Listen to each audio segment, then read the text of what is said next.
you all for joining us this afternoon. I'm really excited about today's program and today's case study and today's presenters. This is Design for the Ecosystems, a presentation by AIA Grand Rapids Community on the Environment. I'm Matthew Van Sweden, co-chair at Foresight Management. Andrew Queenan, who is not on yet, is my other co-chair, and he's at Pure Architects. We are hosting this afternoon David Yaka. He is the nationally recognized leader in restorative, sustainability-focused site and land use practices, programs, and applications with over 30 years experience exclusively in leading-edge ecologically restorative practices.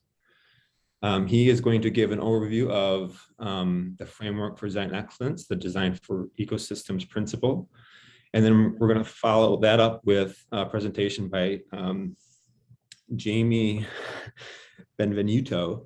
I think I said that right. I've been practicing in my head, so I got it. She has been a design architect at Progressive AE for almost 10 years now, with a focus on the learning and worship practices. Sustainable design is a passion that she has been able to explore in projects such as the one she'll be sharing about this afternoon, the Jack and Mary DeWitt Center at Cornerstone. She also contributes to research and development around strategies necessary to help her office, Progressive AE, achieve their goals around the AIA 2030 commitment. So we're super excited to have both these wonderful professionals joining us in leading some discussions around how architects can be beginning to think a little bit differently about how we design for ecosystems or design with ecosystems in mind. Before we kind of get into that, I wanted to take a minute to thank our chapter sponsors. We at AIA Grand Rapids Community on the Environment, we try to do a lot of work, and we couldn't do that without these the generous support of these sponsors.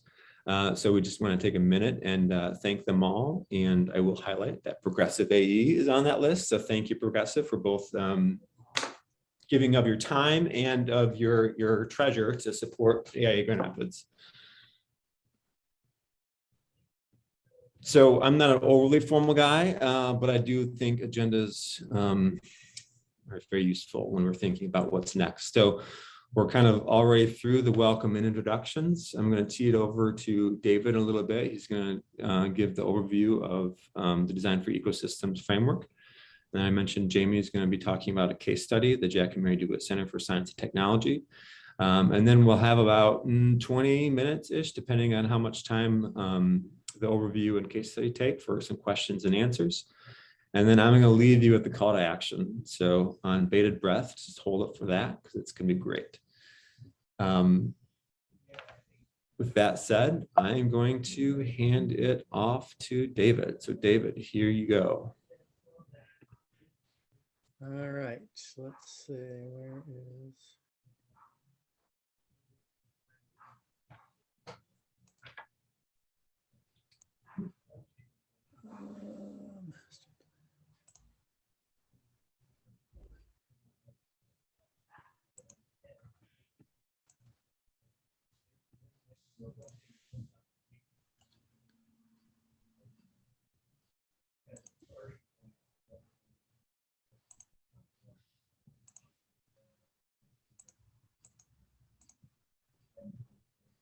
All right, there we go. All right, well, thank you, Matthew, and really grateful to be with you all this afternoon and being part of this program. And starting with a little overview of the Design for Excellence. I think it's a really excellent framework. I've watched as it has been developed. I've been part of, in various ways, similar and other programs around high performance buildings and sites. And I'll explain a little bit more about that in just a moment. But I think that as we've evolved in ecological thinking around design over the last 20 years, we've made a lot of progress. And I'm looking forward to mass call to action because there's a lot that needs to be done. I think it's a really, like I said, a really excellent framework for a couple of reasons. And one is being comprehensive. So this is and some of you may have seen some of the other programs around the other topics. And we're going to focus on ecosystems today, but it's, I think it's important to have all of these other elements in mind as part of ecosystem-based design. So water, resources, human health and well-being, energy efficiency, energy use. These are all high performance building and site practices that have evolved a great deal. And the more that we practice these intentions, the more we realize that we can't really do any of them without doing all of them well. We can't do any of them well without doing all of them well, I guess is the point. And so the systems integration is becoming ever more apparent. And especially as we move into kind of the human side, the operational side of places, and the idea of equity and offering the best possible conditions, as well as engaging people in places and not being passive.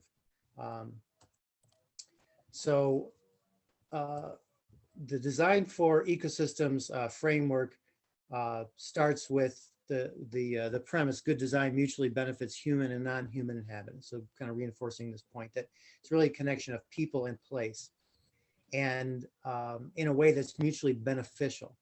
And I think that's perfect. I mean, I think that's really really gets at the point of integrating natural systems and human systems as a whole.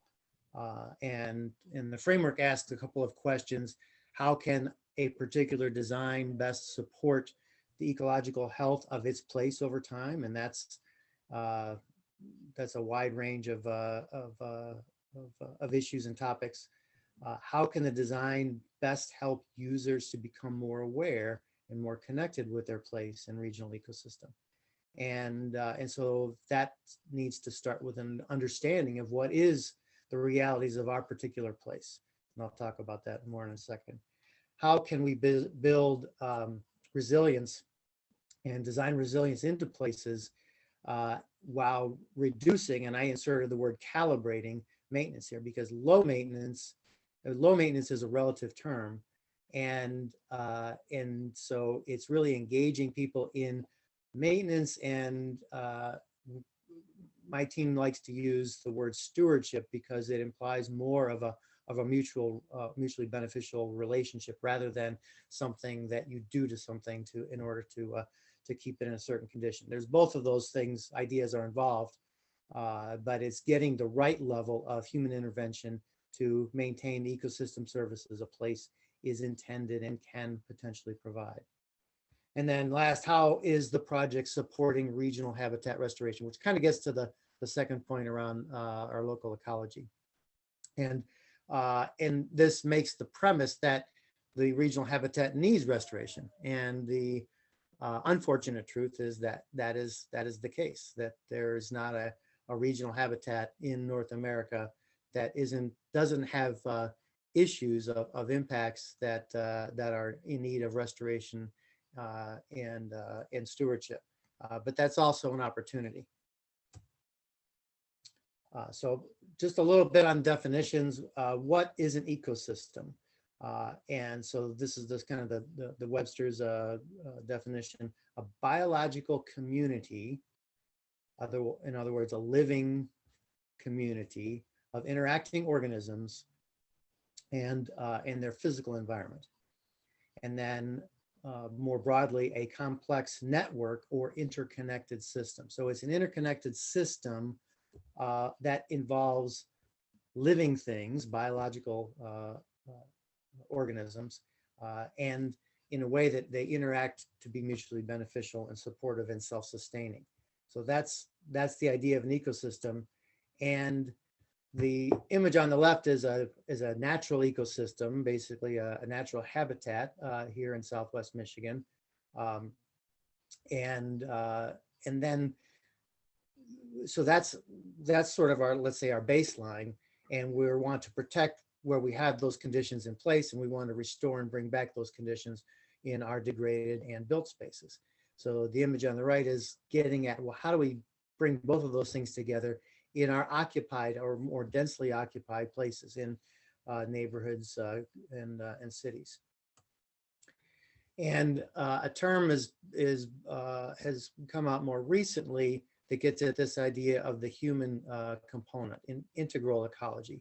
So it's really meaning natural, sort of the non-human side of ecology and human side, and not just from a biological standpoint, but from a behavioral standpoint. And so those of you familiar with kind of the sustainability mantra around the three primary components, environmental, economic, and social elements that all must be addressed in order to be sustainable. So this is folding in the cultural and behavioral components as essential to a healthy integral ecology. So how do we build places that make it easier for people to make the right choices and to have the best opportunities to do that? So here's our model. Again, this is a prairie wetland. I can't remember where this particular photo is taken, but I like the fog. It's showing the hydrology as well as the vegetation, as well as the all the other life that's happening here, and a lot of it that you can't see in this picture, like conservative species of insects, butterflies, pollinators, birds, all manner of organisms, and then a lot that we can't even measure yet that are happening largely in the soil structure. And so this is the whole living tissue that is our model. And so what about that are we trying to replicate? And so thinking of it, this is sort of a cross section. The sketch on the left is a cross section through a living landscape, and so there's what you can see on the surface, but then there's all these other interactions that are taking place. Sunlight energy is being converted to sugar and and eventually to carbon through the vegetation. Water is being circulated through evapotranspiration and precipitation and other means to move in and throughout the atmosphere as well as through the ground. And then rain that is falling on the ground is taking long periods of time filtering through this rhizosphere before it emerges as surface water in the downstream aquatic system. And so all of that's happening. There's also other chemical exchanges happening, a lot of other things too. And that is that's sort of the net balance where water, energy, and nutrients are cycling locally. That's the model or aspects of the model that we're trying to replicate. And then the image on the right is most of our surfaces in the landscape, whether it's urban or suburban surfaces or rural agricultural surfaces. They're largely altered in some way, and therefore, or because of those alterations, those elements are no longer in balance. They're being displaced in some way. And in order to do that, it requires a human relationship, this idea of stewardship, in order to maintain in balance. And our North American landscapes always had a human relationship. And that was part of the ecology. That was part of how things were kept in balance. And so we've got to recreate or replicate those conditions. So what does that actually mean? Again, the image on the left being a natural system where we're accumulating carbon and other resources. The image on the right is a typical, in this case, office building with its collection of materials and surfaces, and it's shedding water. It's requiring energy to condition the space that's probably fossil fuel driven. There are implications in maintaining the paved surfaces of the parking and vehicular circulation, as well as the landscapes, which are in this case manicured turf and trees. And so this is a scene where it's very resource intensive, and there's other implications of this kind of setting too, but just from a resource standpoint, it's very expensive. It's very expensive to keep that. And I'm going to talk in just a moment about the water part of it, because it's a really critical part. And so this is another sort of cross section through a landscape, showing that, again, that idea that rain falling on that surface that's being filtered through the natural native landscape is infiltrating into the ground where it's falling. It's basically absorbing. In the growing season, virtually 100% of even and intense rainfall is going into the ground where it falls, and then taking days, months, or years to discharge, even if it does, in the downstream condition, moving through subsurface geology. And a big part of the equation is what's on that surface. And the native landscape is comprised mainly of deep-rooted perennial vegetation. And this deep-rooted vegetation is part of that carbon cycling. Because a third of that root mass is dying off every year, and a third of it is regenerating. The image on the very far left is showing the sort of a typical turf grass, which has very little root structure, and therefore it's performing entirely differently. And so this is a tool that we have to think about regeneration. Here's our community and all the surfaces again that are either pavement or rooftop or lawn or agricultural field, and there's a few natural areas, but those have largely been degraded through lack of the right kind of stewardship and relationship. And so you have like these sort of generic images, all these different surfaces again that are behaving entirely differently than the natural model.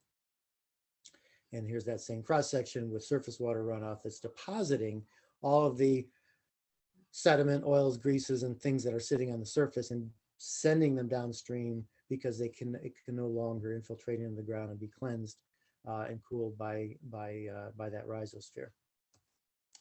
And we have the resulting downstream conditions of flooding, basically water out of place. And then in our aquatic landscapes, only a few very invasive weedy species can survive in those conditions. And so very low biodiversity, even in our natural areas. So I'm going to talk a moment about a tool that is describing how to best design places in a way that is regenerative. And some of you may be familiar with one of the USGBC's suite of tools and rating systems called the Sustainable Sites Initiative. And this was developed a number of years ago to basically address, it came out a little bit after LEED, to address all of the elements of sites that buildings and LEED do not address. And so from the skin of the building out is sort of the idea.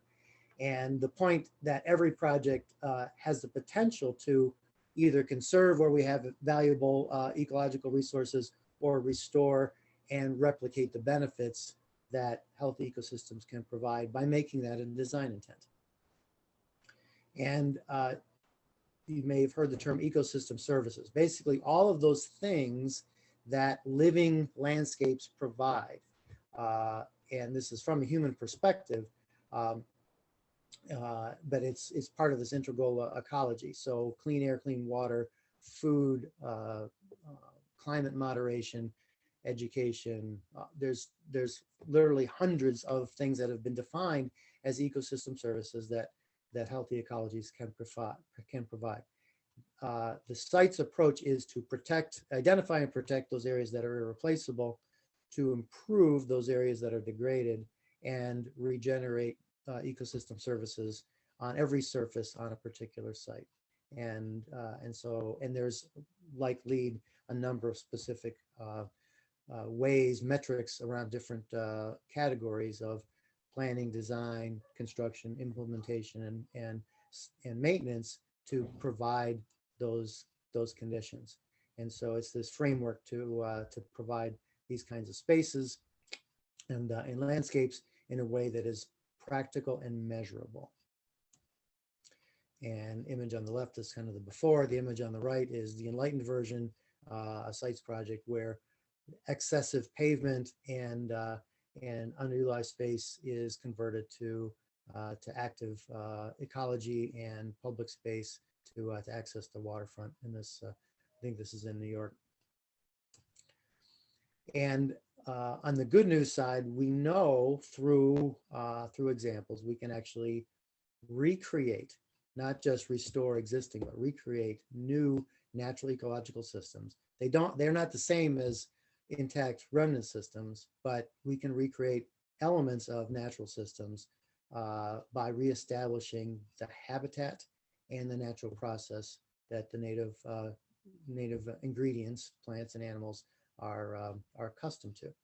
And so this is what we're doing in many places. And a big part of it is what I was just describing you, why I gave you that background on stable hydrology, healthy soils, and long-term human relationships, permanent stewardship. And these are a couple of images of controlled fire as one of the practices, the ancient Aboriginal practices that were part of the evolution of the landscape in North America. And so we're using prescribed burning as a way to mimic those conditions and to recreate the habitat. This is an example of that. It's a 1 square mile development of mostly agricultural land as a new town idea in Northwest Indiana that was started about 15 years ago.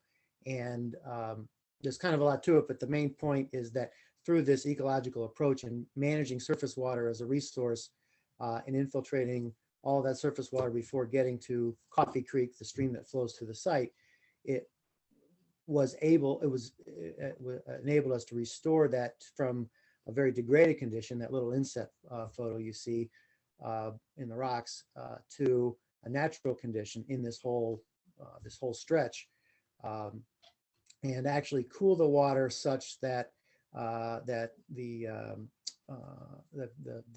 coho salmon that historically spawned in here came back and started reproducing again after decades of not doing so because the system was out of balance in the agricultural landscape.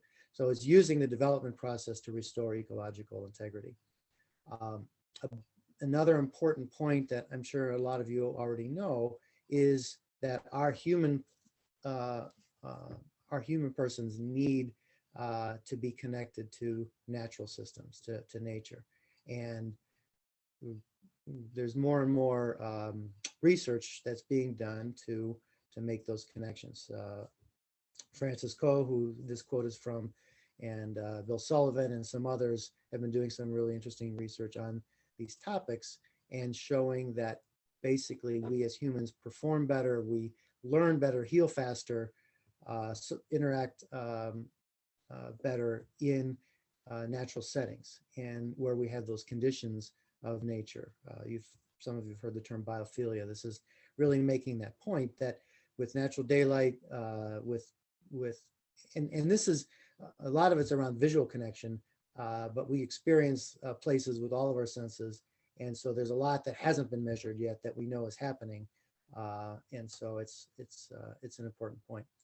And so thinking of site as a living organism, and getting it more than the sum of the parts, and having this restorative attitude, and it's really, I think it's as much of an attitude as anything, and just having that as the intent.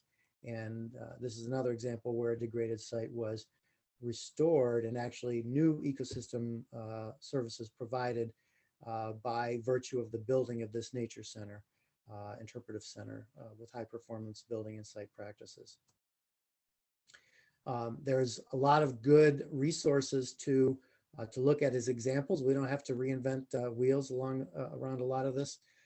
This is another site certified project, one of the pilot projects at Morton Arboretum outside of Chicago. And it received a site certification.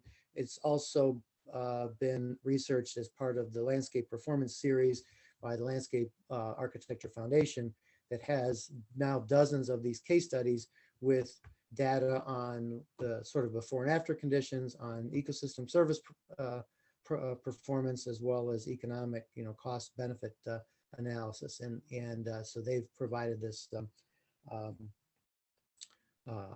Basically, it's an annual grant to help research teams, students, and faculty and designers get more of these cases. So we have lots of good examples, and virtually every place you can see within our areas is has the potential to be restored. And there's a lot of properties. This is a former sand excavation area outside of Grand Haven that we just completed a master plan with Ottawa County to protect the remnant dunes that are on the west side of the property, and then rebuild ecology in the areas that were mined out with the sand operations over the last 70 years, and then make it a public park. And then build the infrastructure in the places that are most degraded and take that same approach. So it really, by looking at it more holistically, helped to guide the location and integration of active programs in what a lot of people just wanted to leave alone. And when we pointed out that we had some degraded places that were actually not stable, then it allowed the community to embrace this idea of that right balance of human interaction and protection. And this is a project that Matt and I and many of others have been part of for the Blandford Nature Center here in Grand Rapids, and as part of their expansion into the Highlands property that they're in the process of restoring, building a new center, community center, and facilities using the Living Building Challenge, another metric to integrate this high performance building and site in a way that is restorative and net positive. And then in other urban areas, there are little bits of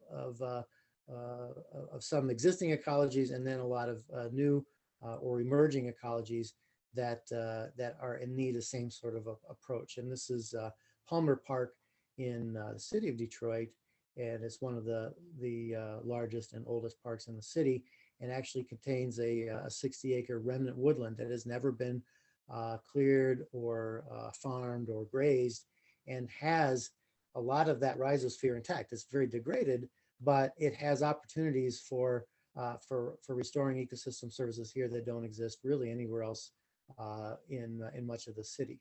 And so we're using this as a way to engage the community and to help raise awareness around these ideas with the broader community, and have been able to get Fish and Wildlife grant and some other support to do active restoration and rebuilding the ecology here in the degraded parts.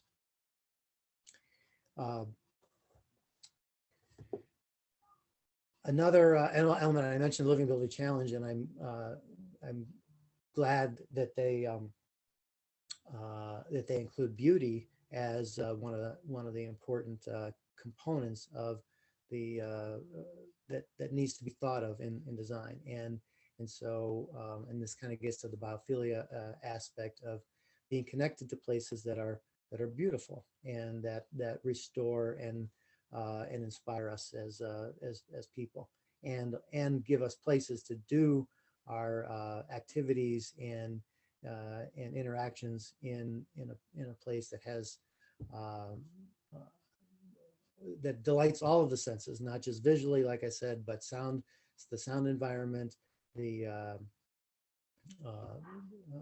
other ways that we perceive our environments and settings, and using living systems to make it more humane. This is an example in outside of Detroit, in Troy, the Kresge Foundation headquarters that expanded their facility a number of years ago and did a high performance LEED Platinum building expansion. Actually, they've expanded it twice, and put back a living landscape and an integrated stormwater management and energy systems and so forth as part of their approach, and kind of immerse the office space in this created landscape. And with some post-occupancy studies, people that were in the building before and now in this new facility are just extremely delighted with this kind of setting, and for all the reasons that I'm describing to you. So again, it's measurable. And then thinking about really every surface that has an opportunity to be retrofit. And this is a demonstration green roof that we did 22 years ago now, that has become a living ecology. And some things are being introduced here on this green roof that were not planted, and then some things, but this has a very important component of interaction, human interaction, to maintain, keep out the invasives, and to provide the right conditions. But it is now become a living ecology. And like the ASLA headquarters in Washington, D.C., where they're monitoring energy use, water runoff, and so forth, but also bringing people and making it more visible to the community.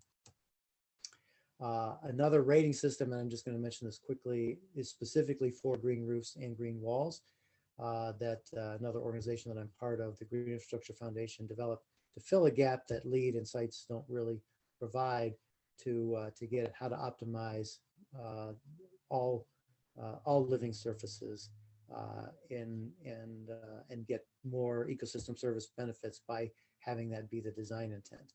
And so we really want to direct the resources that are going towards building and rebuilding our public facilities, especially, and getting the most possible benefit out of those investments.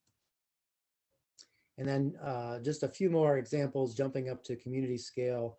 This is a reconstruction of a 6-block downtown of a small community in Northeast Iowa that was a demonstration project for the state to showcase these living green infrastructure practices using permeable pavement and bioretention and some other things. And this also took advantage of the chance to tear up the street that had to be done anyways to put in a district energy system using ground source heat.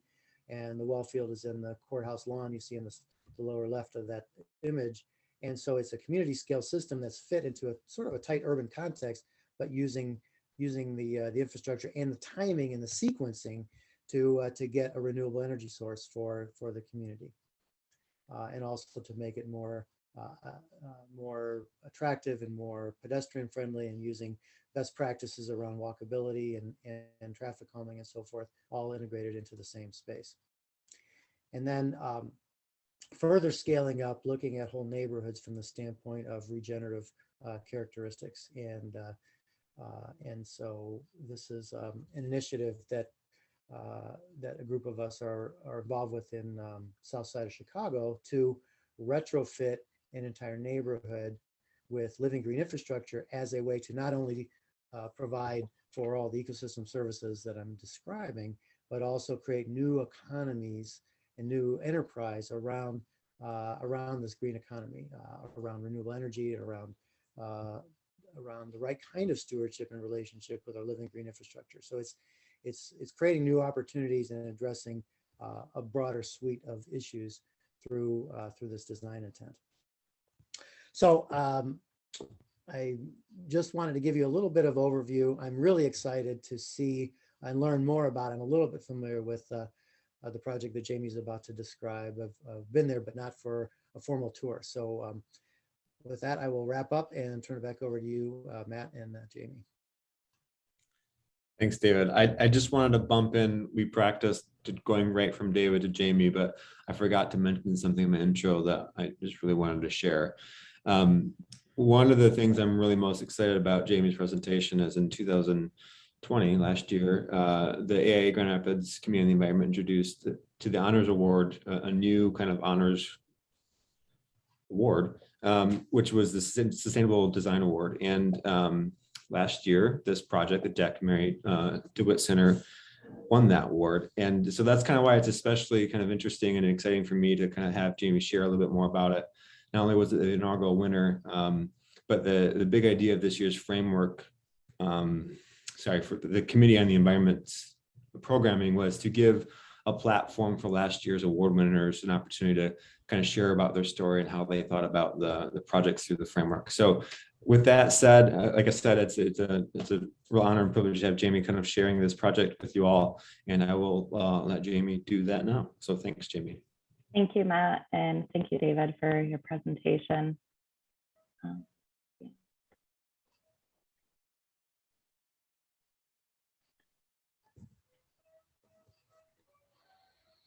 All right, can everyone see this?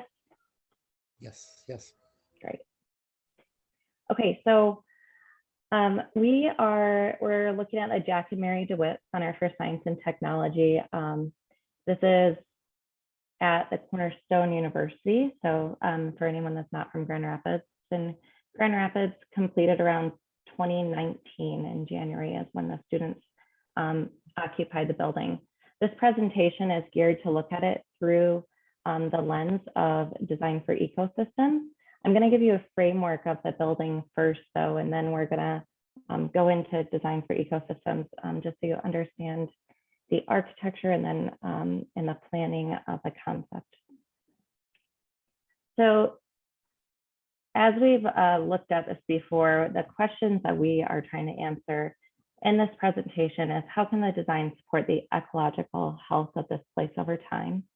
How can the users become more aware and connected with the project's place and ecosystem? How can it build resilience and also support regional habitat restoration? Throughout this presentation, we're going to be hitting on these points as how this project pertains to that. I'm going to take you right into the design principles of this project. This really starts to root you into the ideas of how we're tying ecosystem into the main ideas here. So Cornerstone University is a faith-based university, and this is one of the first buildings that they put on campus, first academic buildings that they put on campus in the last 20 years. And so a lot of things have changed in how community engages on campus in the last 20 years. So the goal of this building was to not only build a science facility, but also to provide a space for the campus community to have a place to go for all different disciplines to come together, and also to showcase the sciences. So if you're in the nursing school across the quad, you would have a place to come and study 24 hours a day. So our first design principle, enhancing community. What's unique about Cornerstone, not only drawing in that community that I talked about, but their student faculty engagement is something very unique to the university. The teachers here are more like one-on-one mentors. It is an open door policy. They wanted their faculty offices spread throughout the building so that they had connections to the student teaming areas so that they could be there after hours and be accessible. One of the other goals of this was to showcase science. So with this being one of the newer science buildings in West Michigan, you know, they're competing with other faith-based universities around the city, and they're really trying to showcase their excellence in science, but also they're trying to portray the connection to nature that the building has. So that's something that leads us into the next design principle, which is celebrating creation.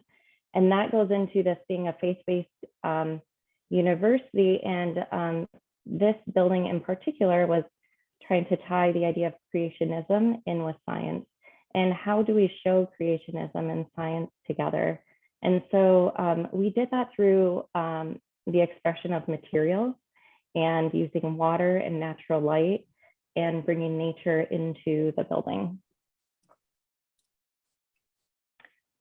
Quick overview on the site. So City of Grand Rapids Cornerstone is about 5 miles away. It's located on the East Beltline. This is an aerial of their campus. So over on the west side of their campus, this is where the residential halls are and some athletic fields. Most of their academic buildings are in this zone here, with an athletics building being up here. Our building site is right here in the purple, located on their small-ish campus lake or pond. And so tying into the lake was really important for the curriculum of this program. When we were working with the client initially, we were trying to figure out where to put this building on campus, and we landed on the site that you saw above.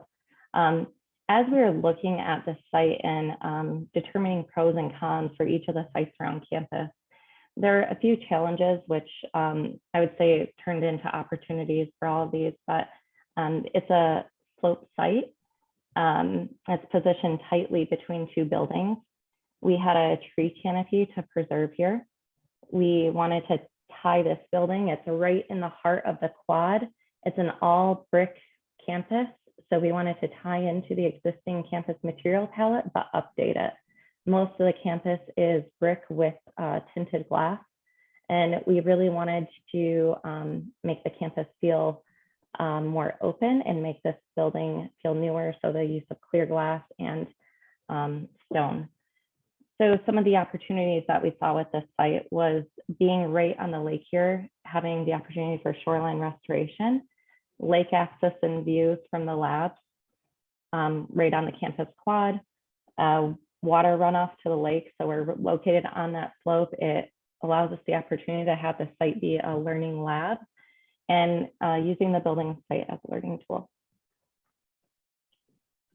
Looking at the site plan here, so just like on the plan I described above, residents are coming from the west side. This is the heart of the campus quad and our building here. So we're through our gardens, we're still offering views to the lake from the quad and an access point. Students are going right through the quad and past the entry to this building. Across from the building is the library. So tying in the community space to the library and also to the existing campus commons. So this point right here was really important for our project, as well as tying into the chapel, which is down here, which has a smaller quad that ties into the Carillon. And you can see here, this is after construction image of the building and how it's integrating with that Carillon here. The chapel is kind of behind in the corner and the library up across from here. Looking at just a very simple party diagram, it goes into the simple planning of this building. We located the labs on the north side of the building. So the labs being on the north side are hardworking spaces, very energy intensive. Didn't want those on the southern face of the building. That is where most of our thermal mass is on our exterior facade. On the community side, that's where the glass is. So the community side is taking in kind of that south facing sun. It's getting in the daylighting, and it's also facing the library quad and the resident commons or the student commons, as well as the gardens. So that community space is getting transparency from the outside through it and then into the labs. The labs still have views to the lake, and the community space has direct access to both the quad and the lake on a lower level, as well as the gardens. It's an image of that south elevation and the main entrance to the building. So this is right when you walk into the building on the from the campus quad. I'm just going to take you into quick planning of this. If you look at the diagram to the right, the blue is the labs, the purple are faculty spaces, and the green is community spaces. And each floor has, I would say, specific community programmed areas. So this first floor, this was really focused on that faculty student touchdown areas. There's a lot of faculty offices on this floor.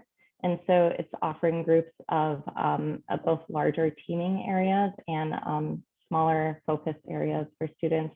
It's got a lot of whiteboard space for that mentoring. On the second floor is pretty lab intensive on the north side of the building. But in the community space, you have these small teaming areas. And the beautiful part about this floor is the room that we're standing in here which we would also call the worldview room as we're planning this, depicted by the colored glass that looks out onto the Carillon and the main campus quad here. And then the lowest level. So this level also lab intensive. It has faculty offices on this level. Every surface that we had available, we tried to use for some sorting area. You can see the sloped wall is a whiteboard space for large group collaboration down here. This floor also gives you direct access to the outdoors of the rain gardens and the lake beyond those doors. So putting on our lens of ecology, I really like this image because it starts to layer the site and explain how the site is working here. So all the way from the top of the building where we've got bird-friendly glass, and I'll go more into that in a few slides, but on our elevation to this zone right here, which is a future butterfly and pollinator garden that the students will be planning, to the outdoor classroom that the science labs use, wildflower and rain gardens in these zones. And then all the way to, we had a tree canopy replacement program, which is what you're seeing around here, shoreline restoration, and the campus lake. And so you can see the transition of how, just like David was talking about, how the soil is changing. The students are using this as their learning lab. They're planning the butterfly and pollinator garden and installing it themselves. They'll be measuring the soils over time, measuring the soils from the top of the slope as the water runs off and as it filtrates through the rain gardens and the natural habitat into the lake. And so that whole site is really a project. Some of the things that we did for some of the environmental things that we did in this building, first and foremost is, with a science building, you've got a lot of mechanical equipment, and we have some located on the roof, but we tried to put most of it. It is buried on the lowest level on the north face between this building and where the athletic building is, directly over here. And so we have it buried here, not only to keep it out of the quad area, but also to keep it away from the gardens and keep that noise away from the lake and that natural habitat. On the interior of the building, I mentioned bird-friendly glass earlier. So we're extremely concerned about this being on a lake and having south-facing glass, very large spans of south-facing glass, and a pretty mature tree canopy around us. And so the entire south, west, and east elevations have bird-friendly glass on it. Not only did we want to reduce collisions, but we had a visible pattern, and you can see it in this image, the vertical lines. The point of the visible pattern is we wanted to raise awareness for the students, and also, again, by using the building as a learning tool, have students be able to see the pattern and learn about those mitigation practices. Going back to the outside, so shoreline restoration, you can see the shoreline right here. When we initially approached the site, the shore was very overgrown, and the native plantings no longer existed on the shoreline. And so part of this project was restoring that. And we worked with the professor of biology at the school on this part and the plantings, which the biology lab is located right here. They have an exterior entrance directly outside to this shoreline area and their outdoor lab. And then the outdoor classroom. So we put this classroom right between where the future pollinator garden will be and the rain garden right here, so that really when you're gathering 10 people in this zone, you're kind of in the midst of all of that natural habitat. And then going into the materials of the building and how they tie into the ecosystem. So again, one of our goals for this building was to raise awareness, bring nature in, and make it feel like you were pretty much bring the outside in, right? So a lot of our materials transfer from the exterior to the interior, including things like the stone masonry. We tried to use materials that tell a story and showcase their scientific properties. So stone masonry, for example, the color variation here, that comes all from the same quarry wall. The quarry wall that we used is featured right here. I believe it was in Missouri. And, you know, it really shows the transformation of the stone over time, from the blues all the way to the tans. And then, and that goes all the way to the interior. We've got all of the stone down low. We wanted it to be at a surface where students could touch it and interact with it and feel the texture. And then the wood used on the exterior of the building, we used sinker cypress wood. So sinker cypress is up in the, so you can both in the Upper Peninsula or down in Louisiana, it's pretty common to have sinker cypress or sinker cedar wood. So it's pretty much wood that's been logged and it's been submerged in a river bottom. And when they recover it, it's essentially petrified, insect resistant, and it's got some beautiful coloration from the mud that it's been submerged in. And you can start to see some of the coloration in this elevation. And so again, we try to locate these materials down low as learning opportunities for the students. And in this elevation, you can start to see where we, you know, one of the goals was to tie this building in with the rest of the campus, but with an update. So we've used brick masonry in small places throughout the building. We wanted to introduce this new material palette of stone to this building, but also use the brick to tie in to the surrounding campus. And then bringing ecology into the interior of the building.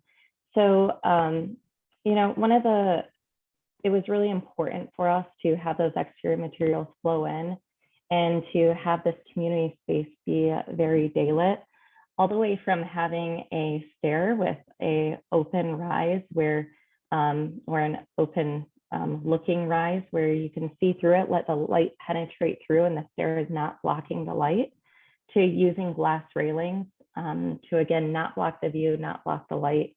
And every surface that you're interacting with is either stone or wood, something natural.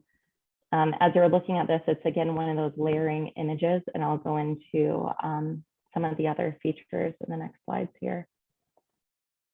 So again, on the lowest level, you've got outdoor access, directly outdoors. The labs on this level also exit directly outdoors. So they've got direct access to the that outdoor learning lab area. And you can see the faculty offices right here, flanking right next to the teaming spaces. Daylighting was very important. So this is a great example of how the labs are borrowing the southern light that's going through the community space, through these windows into their lab. Not only were we trying to put the labs on display for the community space so that if you were walking through the building and you had never been to a biology lab, you could look inside and it may be a new piqued interest. And then the views to the outdoors as well. The teaming spaces, so this is one of those hardworking faculty student collaboration spaces. And then student workspaces, again, borrowing light through the community space into those zones. On all floors of the building, we've got these perched overlooks. So areas on all areas that overlook the nature. So this view right here is overlooking the lake and the rain gardens. And then bringing in, we talked about biophilic design in the previous presentation. So bringing in that biophilia into this building. This is a 2-story live wall, and what it's doing, it is filtering all the return air for the building. So behind these plants, these are hanging on a system of rails and a mesh screen behind there. So all of the air goes through the plants into that and then filters through the building. We've also incorporated some things like a aquarium that is maintained by the biology students, and that's right at that entrance.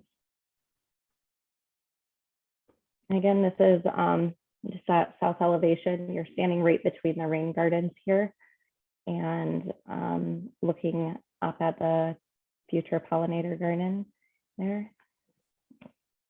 And this image, this really showcases that colored glass and how the material palette starts to take in the environment around it and celebrate it. And Matt.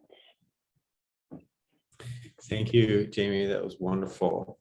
It's a real pleasure to learn more about that project. And every time I see images or presentations on it, I just learn a little bit more and have a little bit deeper respect for your team and the work that went into making that project a reality. So thank you for your efforts. Thank you for your presentation, and thank you for your contributions to the session today. Thank you. The balance of our time, we have a half hour left, is really just a question and answer session. So I encourage you all, if you're comfortable, turning on your cameras so we can see each other's faces, which is always fun. And then feel free to engage some of the presenters, either David or Jamie, with some questions that you had or some insights you gathered while they were talking. I'm going to kick one off because I'm the MC and I can do that. So it's really a question for David, and it's really it's not really a question. It's just, maybe it's just a statement. I don't know, but hopefully it engages some conversation. You were talking and you had a slide up and you used this phraseology called resource intensive. And you were talking about, on one hand, you had a natural meadow. On the other hand, you had basically the typical 90s office building, and you're making the statement that the one is resource intensive. And I was just thinking, I'm like, actually, I think they're both resource intensive. The difference is the one on the left, the natural system, the loop is closed, right? Like there's a closed loop there, and they're balanced, the nutrition and resources that go into making that. The other one, the cycle is broken, right? It's all about inputs. Anyway, that was just a comment I had. That was an interesting way of thinking about it, and certainly not a dig or anything. Just it was just kind of curious, how we think about resource intensity, right? And that's a common word in our industry, like energy use intensity, and we have this misconception, I think, sometimes that nature is less resource intensive, and in actuality, it's quite resource intensive. The difference is just that circularity, right? That connection. So anyway, I wanted to maybe circularity and zero waste. So yeah. So all waste is food for the next process or for the for recycling. And you're right. There's a lot of resource movement. It's just done in a way that doesn't deplete. Yeah. And so that was. But yeah, you're right. There's a lot of resource movement happening in the other image too. Any other thoughts, comments, observations?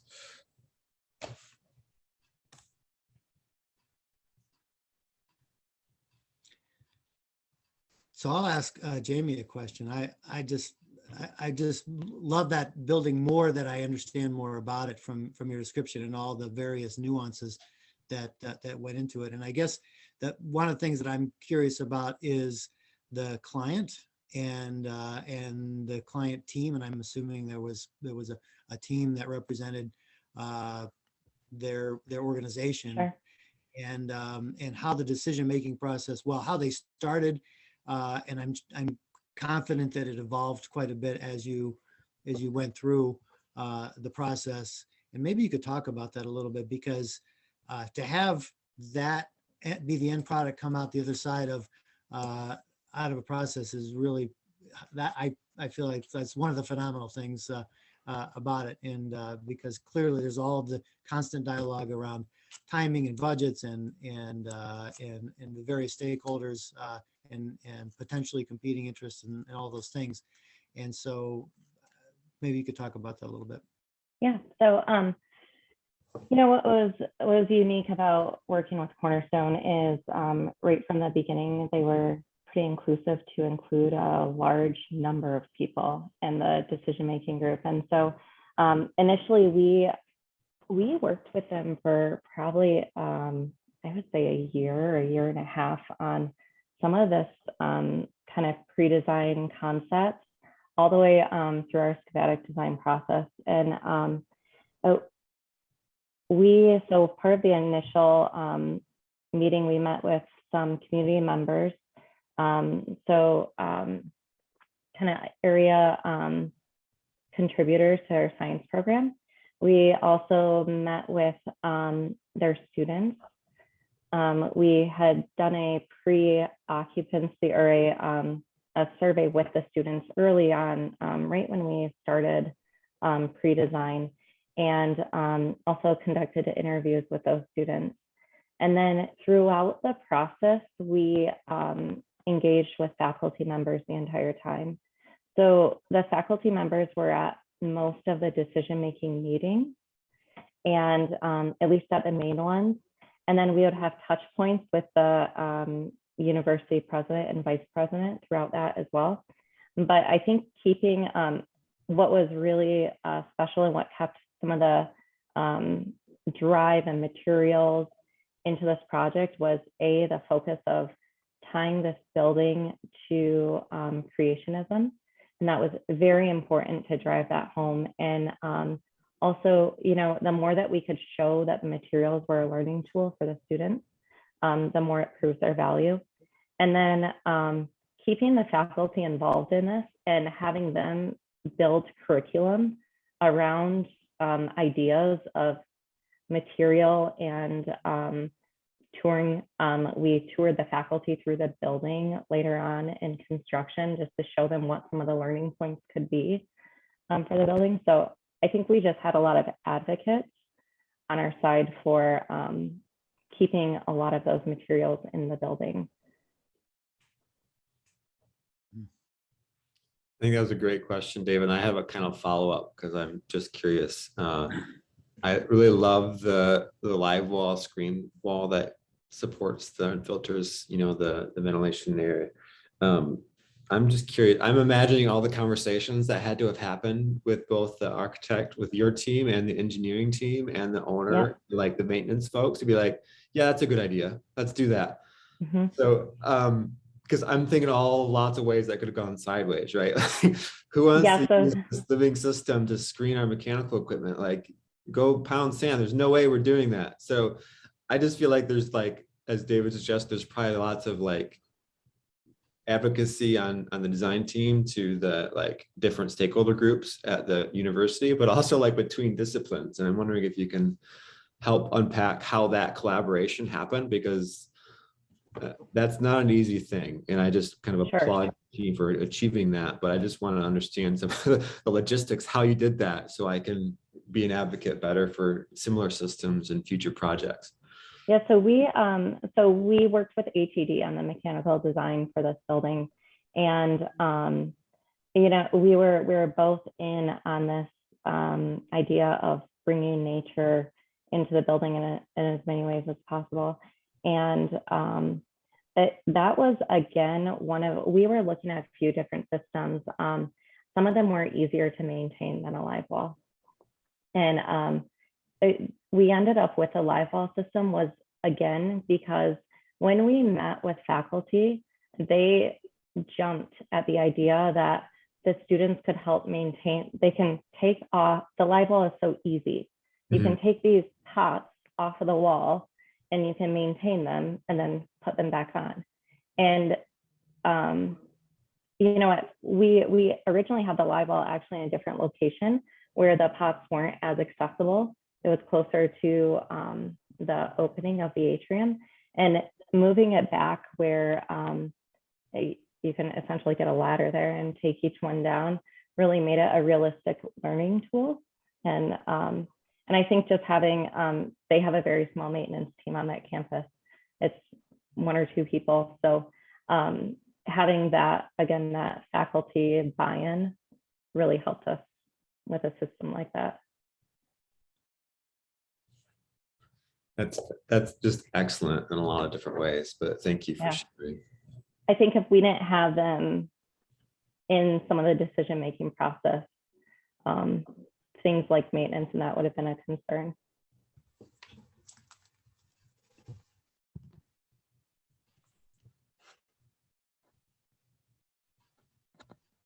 Anybody else have any comments?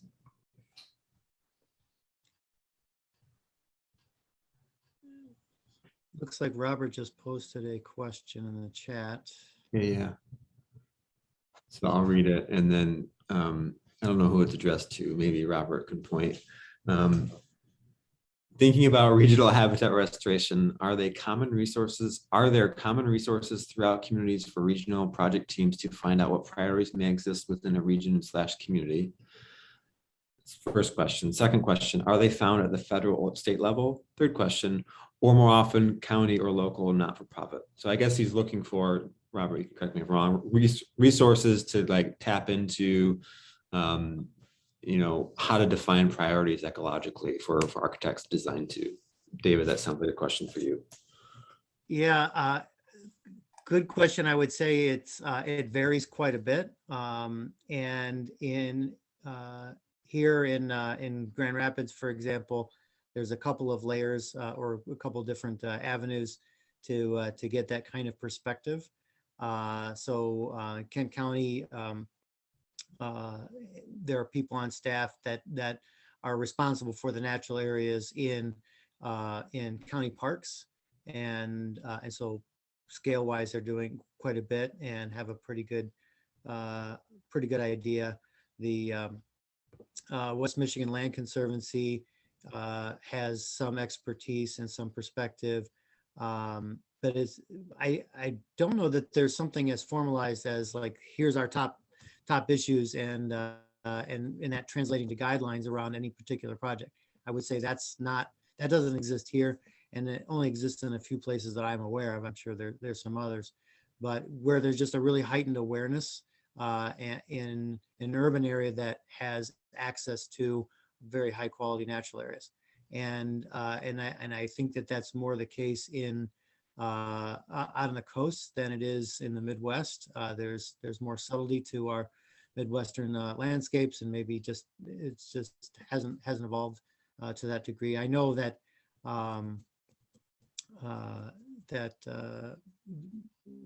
also Meyer Gardens may have somebody, and I just don't know. I should know if they have somebody on staff, but the local Botanic Garden and Arboreta usually have research folks that are looking at that specifically. So that's a couple of ideas here.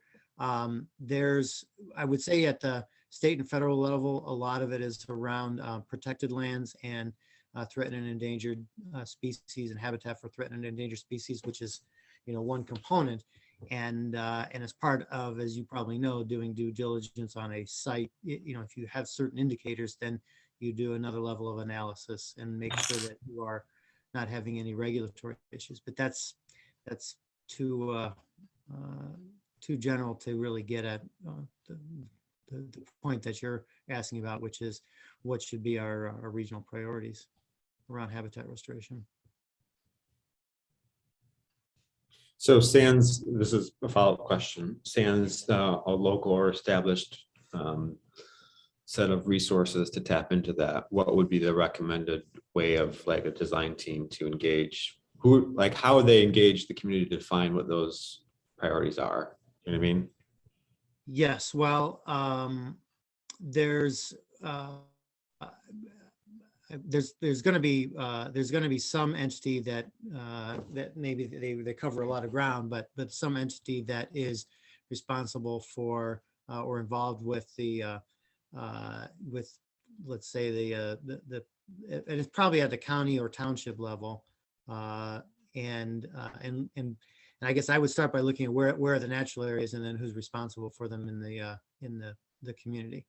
And I know City of Grand Rapids has some of that too, but most of it is at the county.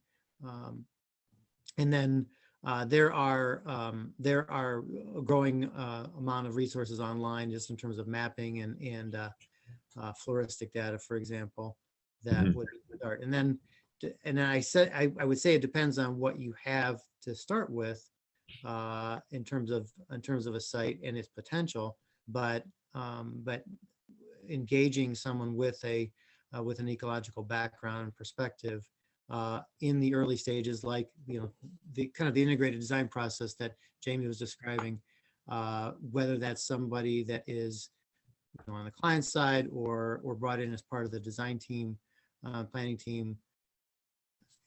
I would strongly advocate for that, because you'll just get more perspective. Yeah, I think as you were showing that, I was struck with an idea that I think tribal leaders, indigenous folks, like Native peoples, would probably be a good resource to tap into too, because they probably have a long history of the land and its health over centuries, right? So that might be a good avenue to explore as well. Some of them do, and many of them don't, because a lot of them are living in places where those practices are no longer the case. So, but there's definitely a resurgence in passing that wisdom from the elders to next generations in various Native tribal communities, and some here in Michigan, and some elsewhere. But it's all a work in process. Right. Neil asked a really good question, and I don't know who's going to answer it. Maybe you, Jamie. Wondering if there's any quantifiable data regarding the purification performance of the live wall. Sure. So as we're studying putting on the live wall, and if it made sense to have it in, and if it was really making a difference or not, it did prove to make a difference in the building. In terms of quantifiable data, I don't have that in my head right now, but I know what one thing that it was really helping us with was humidity in the building, and so it was helping to contribute to add humidification to the building. And so something that our office is doing, and it's part of that 2030 challenge, is we're starting to build a data or a library of all of these buildings, right? And reaching back out to our clients to look at performance data. And so that's something that we'll be doing within this year, and reaching out for some of those performance requirements, and see what they're tracking with that. Well, I have some thoughts there too. Like I'm thinking of environmental sensors measuring particulate matters and VOCs, and you mentioned humidity, but I'm imagining it also contributes to the cooling, in summertime, because evapotranspiration actually contributes pretty significantly to how cool we perceive a space to be. Anyway, there's lots to unpack there, but glad to hear your team's kind of looking to evaluate past projects and try to get some data to start to inform decisions moving forward. That's excellent.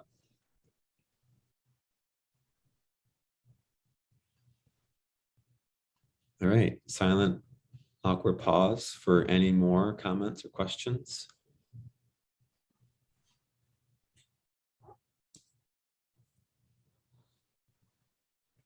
So I'll make a comment, and it's about living surfaces in general, green roofs and green walls.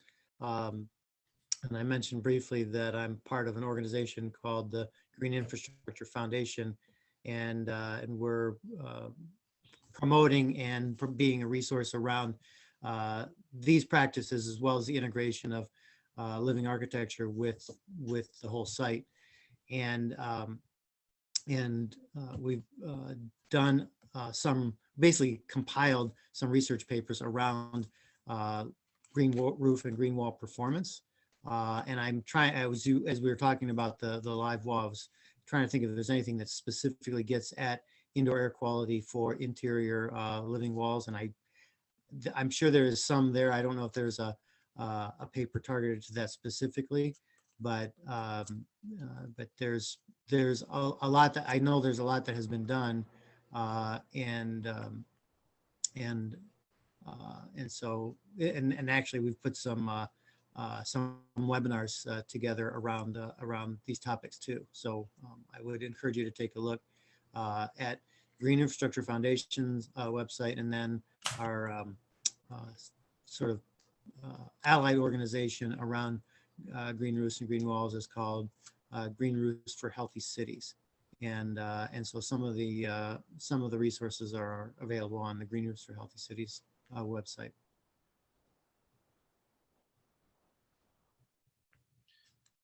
I'm writing those down. And David, while I'm asking you this next question, I'm wondering if you could look for those hyperlinks and post them in the chat. So I have a question, and Jamie and David, you can both answer this, and you can answer in a little bit differently ways. I'm just curious, what's next for you? Like, what's in this space, designed for ecosystems, Jamie, with this project in mind, and where you'd like to continue to grow and develop? Like, what's, as a practitioner, what's next for you?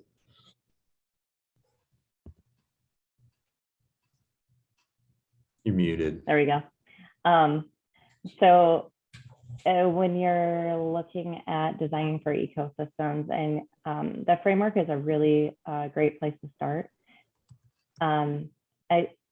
Thinking about ecosystem not only as outside but also inside the building, I think is just incredibly important. It's incredibly important for the architecture, for the inhabitants, and really using the site as much as you can to be an active space for people to learn from, inhabit, contribute to the natural environment. But I think just always focusing on the merge of that is it's something that really interests me, and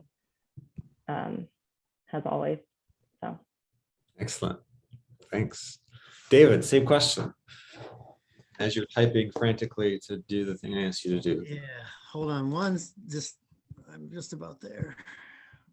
There's the other one. Oh, I'll do it in a second. There's so much that I'd like to see. I guess as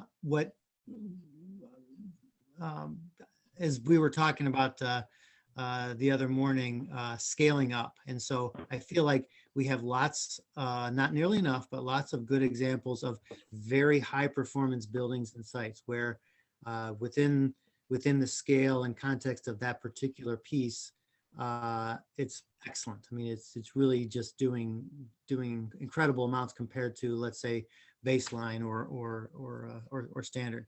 But aggregating it to the scale of a campus or a neighborhood or a city has not been done. It hasn't been done anywhere. And I feel like actually here in Grand Rapids and in Southwest Michigan, we have an awareness around the importance of connection to our local ecology and can visualize what that means. And it's probably in part because we have rich water resources. We have, a lot of things that are here already, but there's a lot that needs to be done. And as we think about rebuilding really the entirety of our infrastructure over the next 20, 30, 40, 50 years, how can we put it back in a way that gets that condition everywhere? And how do we get on that path? I guess that's what I'm most eager to see and to participate in whatever way possible, because if we put it back with last century's technology, then we got another 50 years to wait until we can put it back in a better way. And why do that if we know if we're doing better now? And we as a community or as a collective don't know better, which is why it's important that we demonstrate and then to the degree possible, not tolerate last century's thinking around our investments. Great. Thanks, David. Thanks, Jamie. I'm going to have one more call. Any last minute comments or thoughts, and then I'm going to kind of hit you with my call to action.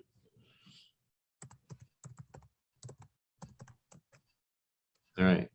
Call to action is going to be really quite straightforward, and I'm glad that it was already mentioned a couple times in Jamie's presentation, but make the 2030 commitment already. We need robust, prompt, urgent, and sustained action on climate change. And the 2030 commitment is the framework to help architects and engineers think about that and really not only just think about it, but do something about it, right? Like, I can't tell you how many times I've talked to peers, folks that are just really kind of tired about talking and they're just wanting to do, right? And the commitment is that it's a commitment to do better. So if you haven't already, please make the commitment to the AIA 2030 challenge. Second, locally, we have a AIA Grand Rapids Committee on the Environment. We are here talking about the framework for design excellence, design for ecosystems, in part because of the volunteer members on that committee. So if you're interested in continuing helping members, helping organizations, helping anybody think about our built environments in a more holistic regenerative framework, please show up, make your voice heard. We have regular committee meetings. We'll be doing more programming next year. You can email me and I can get you circled into that group, or you could just email Pam, who's not on the call anymore, but our executive director at AIA Grand Rapids, and we will get you herded in and help you find your place to contribute to the work that's really before us and the incredible work that we have to do yet. So with that as your call to action, join the 2030 commitment and join the AIA Grand Rapids Committee on the Environment. I want to just leave you with a thank you. Thank you, David, for your time and expertise. Thank you, Jamie, for your time and passion. It's been a pleasure. It's been a great session, and we hope you all enjoyed our time together. So we have one more Committee on the Environment event. It's coming in a couple of weeks. Design for Change, I think it is what it is. And we'll have a similar platform, similar program. We'll have an introduction and then a case study. So if you're interested in Design for Change, join us in a couple of weeks. And if not, we'll hopefully see each other soon and hope you all have a wonderful holiday season. Thanks, everyone. All right. Thank you. Thank you. Thank you, everyone.